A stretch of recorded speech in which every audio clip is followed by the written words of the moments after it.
today we're going to talk about BrainGate chips that have been introduced by a study at UT Austin. According to the Eureka Alert article, these devices are becoming a lot more accessible. They're becoming a lot better for adapting to the surroundings and the individuals. They don't have to tune it to every different person. They're becoming a lot more accessible to people who really, really need it. And so whenever you look at this article and whenever it talks to you about not having to tune to the individual, it shows you how much time that these people are saving. Great strides so far coming from BrainGate. And so whenever you first look into the article, they start talking about Mario Kart. They start talking about how you can play video games from the brain chip, which I think is very interesting. So whenever you talk about these brain chips, usually the first things that people talk about are disabled people. But this article focuses on Mario Kart as it took. Definitely an interesting take. So whenever you think of these BCIs and BrainGate as a whole, a lot of people think, it's very dangerous. It is. It's extremely dangerous. You're putting chips in your head, and it's not even like that's not twisting the words, not bending the words. It's exactly what's happening. You're putting a chip in your brain so that you can complete activities. Obviously nothing nefarious, but definitely something that could be viewed as very dangerous. And so I think what they could do is talk a lot more about the safety. The safety is definitely the biggest concern so far for BrainGate and the BCIs.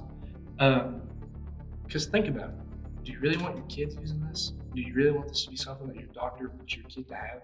Think about, your mama, who sometimes she can't stand up. Sometimes she can't drive a car. And so, do you really want this? Is this the safest measure that you can take for them? Because this is such a new technology, and we've had so many old technologies that led to detrimental effects because they weren't checked. You want to talk about lead paint, asbestos, these things, they weren't really tested for safety. Asbestos, of course, causes cancer. Lead paint has done so many things. Same thing with lead and gasoline, I believe, has done detrimental effects to our society and people that grew up around these things, because safety wasn't brought in as something that they should be concerned about.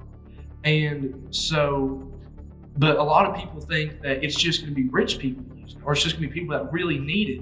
And so whenever the article talks about using it to play Mario Kart, it kind of,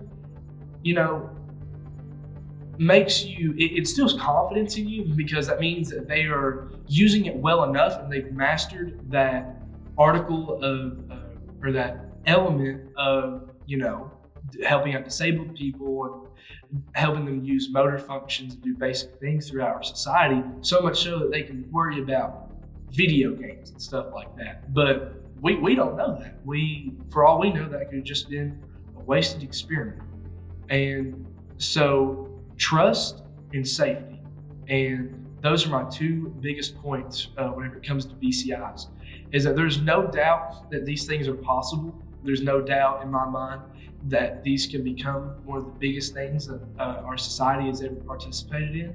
But very well, if we don't worry about the safety, it can very easily turn into one of the biggest disasters for humankind. Thank you.